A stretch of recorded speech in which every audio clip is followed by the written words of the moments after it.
Voilà. Alors, chers tous, aujourd'hui, on a encore le récit d'un miracle. Hier, c'était le miracle, un aveugle guéri. Là, c'est voilà, le fils d'un fonctionnaire. On n'a pas son âge. Et bon,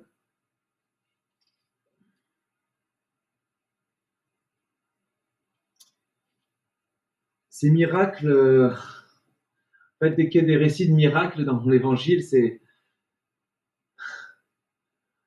je, je vous vois venir là. Je vous vois venir.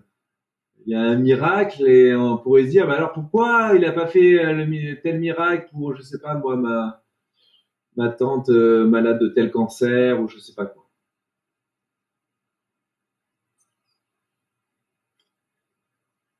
Pourquoi l'un et pourquoi pas l'autre? Pourquoi dans l'évangile tout a l'air si simple pour les miracles et puis en d'autres endroits, ben, on galère et on accompagne la personne jusqu'à son dernier souffle et miracle, on peut se gratter quoi. Et c'est comme ça que des fois aussi, on en veut au bon Dieu, quoi. Parce que c'est vrai qu'on a entendu dire qu'il faisait des miracles. On est même prêt à le croire, mais sauf que pour nous-mêmes, on n'a pas vu grand-chose, quoi. Et un petit peu le deal, quoi. Chaud, hein.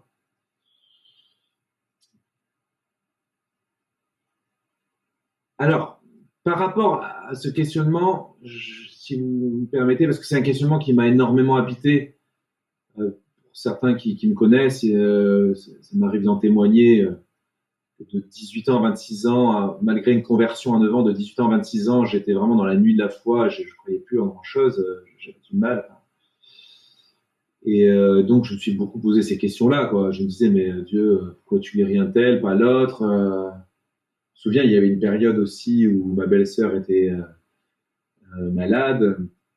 Elle a lutté 6 ans contre la maladie. C'était une fille formidable, une sainte, vraiment catholique, pratiquante, tout bien, tout honneur, tout machin, tout va bien, quoi. Et avec un enfant en bas âge, voilà, il y avait de quoi un peu récriminer contre Dieu. Je crois que la première chose à faire, mes chers amis, c'est de ne pas commencer à penser qu'on sait mieux que Dieu ce qu'il doit faire. Ça, c'est très important, hein, de bien rester à notre place, parce que parfois, je sais pas ce qui nous prend, mais en gros, on pense qu'on peut apprendre à Dieu son métier. Donc ça, c'est une première chose, c'est-à-dire restons à notre place. On n'a pas à exiger quoi que ce soit de Dieu. On est qui pour exiger non seulement de Dieu, mais des uns des autres d'ailleurs, hein. Regardez, même les uns vis-à-vis des autres, des fois nos demandes ne sont pas vraiment des demandes, mais plutôt des exigences. On demande avec toutes les formes de politesse qu'il faut, mais en réalité, c'est un terre de père, hein, ce que je te demande. Et puis si on le fait pas, on va bien faire sentir à l'autre que c'est pas bien, hein. On va bien, par des petits subterfuges, lui faire pression, quoi, hein. Donc notre demande innocente et tout à fait polie se transforme de façon souvent déguisée en une exigence, quoi. Du genre, t'as intérêt de le faire. Et nos prières, c'est un peu comme ça avec Dieu. C'est-à-dire que on demande à Dieu des choses, mais attention, mon Lolo, hein, t'as intérêt de le faire, hein. Et là, je crois qu'on commence à quitter notre juste place, quoi. Je sais pas si vous êtes d'accord avec moi, mais vous voyez ce que je veux dire. Donc, il faut que nos prières restent des demandes et pas des exigences. Ça, c'est une première chose. C'est-à-dire que quand on demande, alors qu'est-ce qui va distinguer une demande d'une exigence? D'ailleurs, on étudie très bien ça dans la CNV, la communication non violente. Je vous invite vivement, vous tapez CN, C comme communication, N comme non, V comme violente, communication non violente, communication bienveillante, vous tapez ça sur Google et compagnie, vous allez fortement vous instruire et vous allez faire des pas de géant dans la charité chrétienne. Voilà. Même si c'est un juif qui a mentalisé, qui a mis en forme, je dirais, cette théorie de la communication non violente. Parenthèse fermée. Ah, ça faisait longtemps.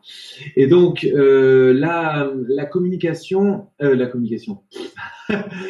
la demande, comment la distinguer de l'exigence? C'est que quand on demande, il y a une gratuité dans la demande, c'est-à-dire il y a une absence de, il y a un détachement vis-à-vis de la réponse.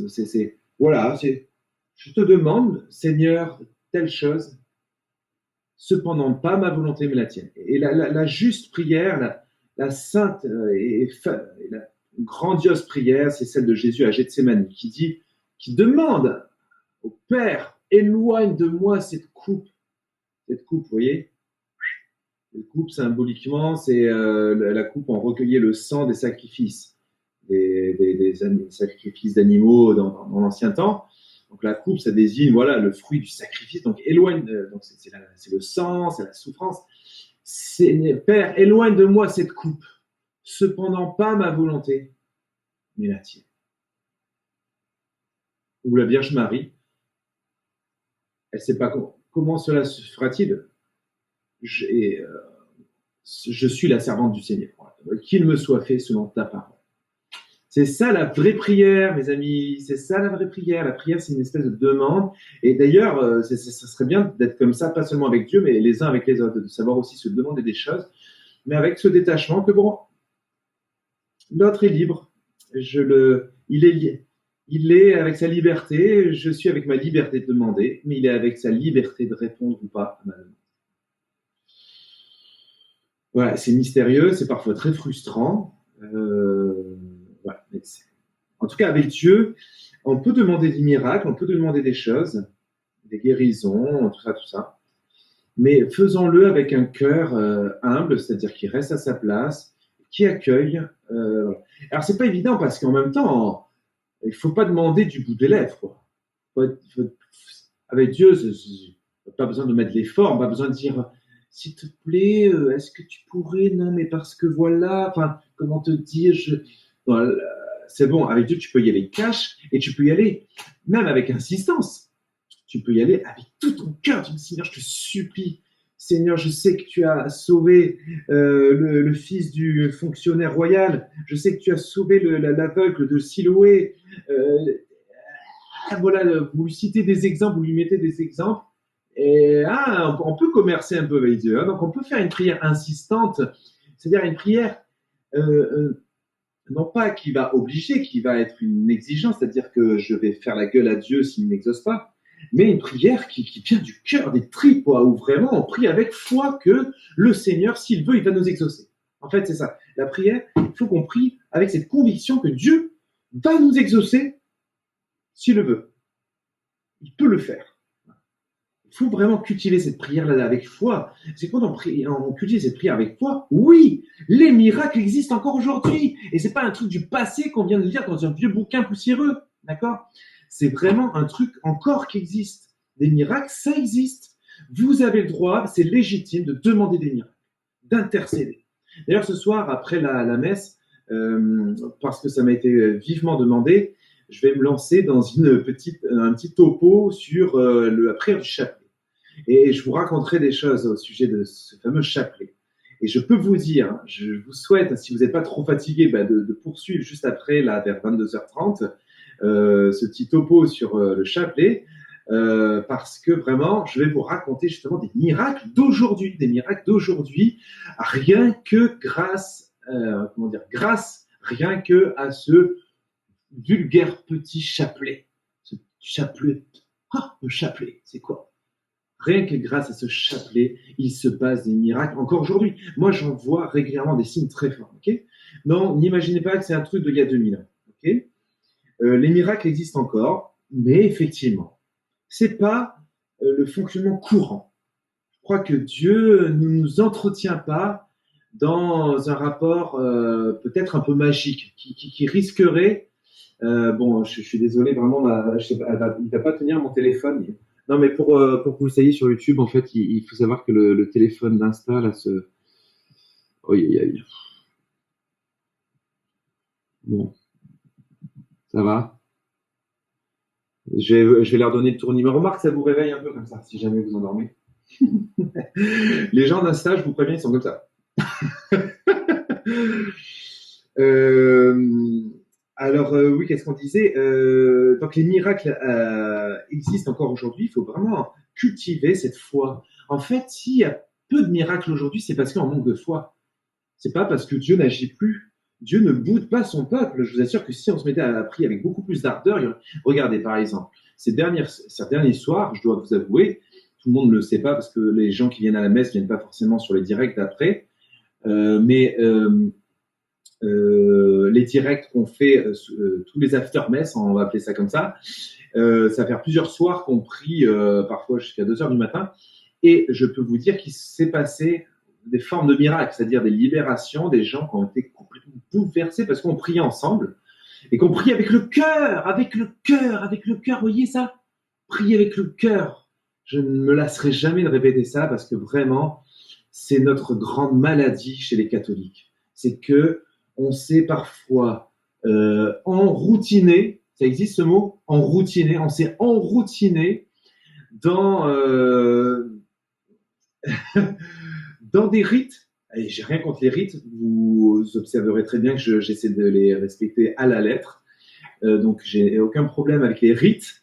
Mais si vous voulez, l'aspect quotidien du rite fait qu'il y a parfois une routine qui s'est glissée. Mais c'est pas la faute des rites, c'est la faute de nous, parce que nous, on s'endort, quoi. Hein, enlever l'eau chaude des flammes, ça va refroidir. Voilà. Donc il faut constamment remettre notre marmite sur le feu du Saint-Esprit. Mais est-ce que vous priez le Saint-Esprit?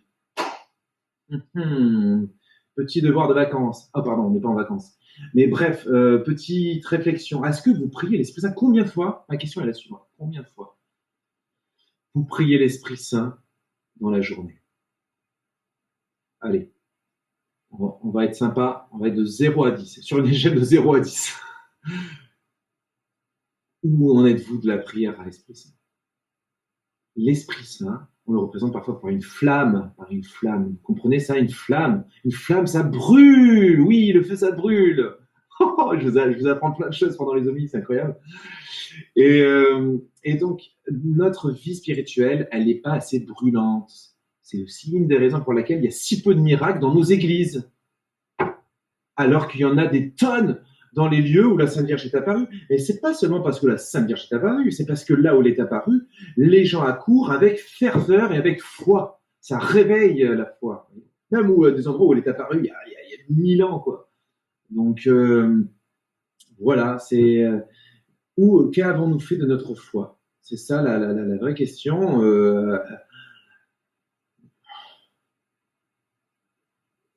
C'est vrai que c'est dur. Vous voyez, moi, ça m'arrive d'aller au chevet de malades et d'apporter le sacrement des malades. Le nombre de fois que ça m'est arrivé en tremblant, en me disant, oh, purée, mais s'il guérit vraiment, presque ça m'inquiétait parce que je disais, s'il guérit vraiment, oh là là, les gens ils vont croire que Frère Benjamin c'est un saint ou je sais pas quoi, alors que dalle et tout et tout. Donc presque ça m'arrange quoi.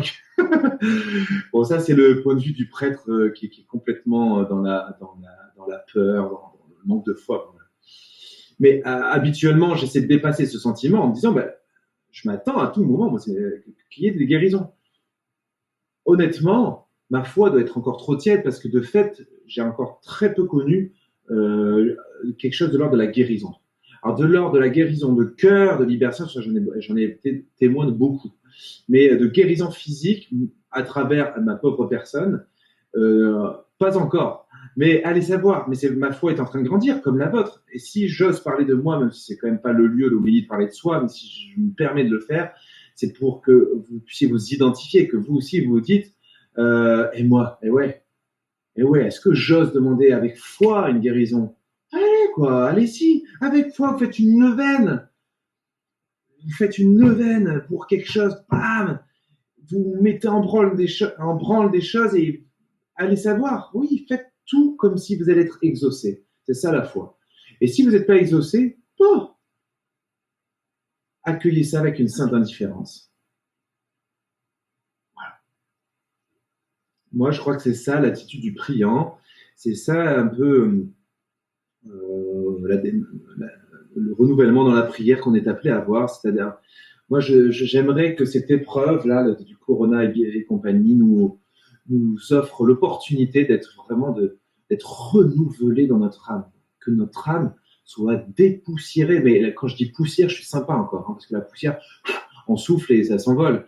Moi, je crois que notre âme, c'est pas de poussière dont elle est envahie, hein, c'est de pierrasse, quoi. Elle est envahie sous des décombres d'indifférence, d'habitude, de ronron, d'idoles, c'est-à-dire on a mis à la place de Dieu des tas de choses qui n'ont aucune importance, des choses matérielles, des choses superficielles, ou même des choses un peu importantes, mais qui ne seront jamais plus importantes que Dieu, parce que rien n'est plus important que Dieu. Voyez.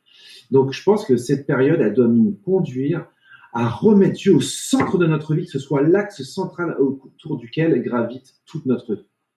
Voilà, je peux que vous souhaiter ça, parce qu'il est grand temps qu'on se réveille. Le jour où on sera vraiment dans ce feu-là, déjà, il y aura moins de cataclysmes, parce qu'en fait, on portera davantage le monde. Voilà, il y a une espèce de protection qui se fera, un petit peu comme, je pense, notamment au peuple du Brésil en 64, qui a failli passer au marxisme.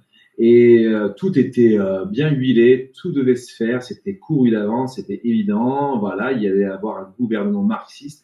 Et alors, les catholiques sont sortis dans les rues, sont mis à prier le chapelet, tous en masse, et on ne sait pas ce qui s'est passé. Le marxisme est tombé du jour au lendemain.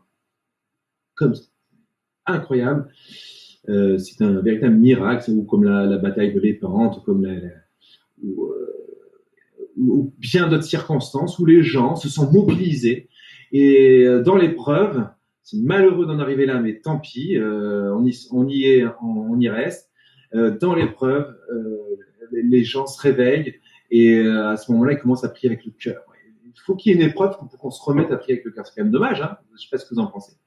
Alors, gardons ça en mémoire, parce que regardez, dans 6 mois, peut-être que ça sera réglé, cette histoire de virus. On n'en parlera quasiment plus, peut-être. Hein. Allez savoir si on va pas s'enliser à nouveau dans notre foutu pauvre tiédeur. Donc rappelons-nous de ce soir-là. On est le combien? On est le 24? Non. Ah, faut que je règle ma montre. On est le 23. On est le 23 mars 2020. Dans 6 mois, là, pensez-y, on sera autour de Noël. Non. Dans 9 mois, on sera autour de Noël. Bon, bref, vous m'avez compris. Et faire un point régulier. Et je terminerai par ça en disant, vous savez, pendant des siècles, il y avait ce qu'on appelle l'exercice de la bonne mort. C'est-à-dire que tous les soirs, alors fut un temps ceci, selon les cultures, les époques, c'était soit tous les soirs un petit examen de conscience, hein, on regardait sa journée et on demandait pardon au Seigneur avant de se coucher pour toute chose, tout écart. Hein, voilà. Donc déjà ça entretient la flamme. Hein. Demander pardon, c'est-à-dire qu'on a souci, quoi, que notre relation soit toujours, qu'on soit toujours en bon terme avec Dieu. Donc ça, c'est vraiment très beau. Et puis, Don Bosco recommandait vraiment l'exercice de la bonne mort une fois par mois de façon particulièrement générale, quoi. C'est-à-dire vraiment faire un point avec peut-être une liste de points, avec à partir des 10 commandements notamment, et vraiment examiner sa vie, se dire tous les mois, se dire bon, tiens, il y a ça qui va pas, il faut que j'y travaille, je vais mettre ça en place. Car voilà, on est au boulot, quoi. Notre âme, il faut la nourrir, quoi. C'est pas pour nourrir vos bides, vous bougez les fesses quand même. Alors si vous êtes mineur, c'est vos parents qui s'occupent de tout, ok, c'est cool. Mais normalement, on se bouge les fesses pour avoir à bouffer, oui ou non? Alors c'est pareil pour l'âme. On doit se bouger le trognon, quoi. Et il faut vraiment se redéterminer pour le Seigneur. Et vous allez voir grâce sur grâce qui vous attend. Je vous promets. Voilà, merci d'intérioriser ça quelques instants, de peut-être fermer les yeux et de vous dire, de parler dans votre cœur à Dieu et de lui dire, Seigneur, je crois qu'il a raison, le petit blanc-bec là. Il faut que je me réveille dans ma foi. Réveille-moi, Seigneur. Réveille-moi. Vraiment, si vous faites cette prière du fond du cœur, je vous assure que au cours de cette Eucharistie, vous allez vous manger une bonne torgnole dans la face. Voilà. C'est-à-dire que le Seigneur, il va vous exaucer, il va vous dire, ok, j'arrive. Et ça va faire mouche. Amen.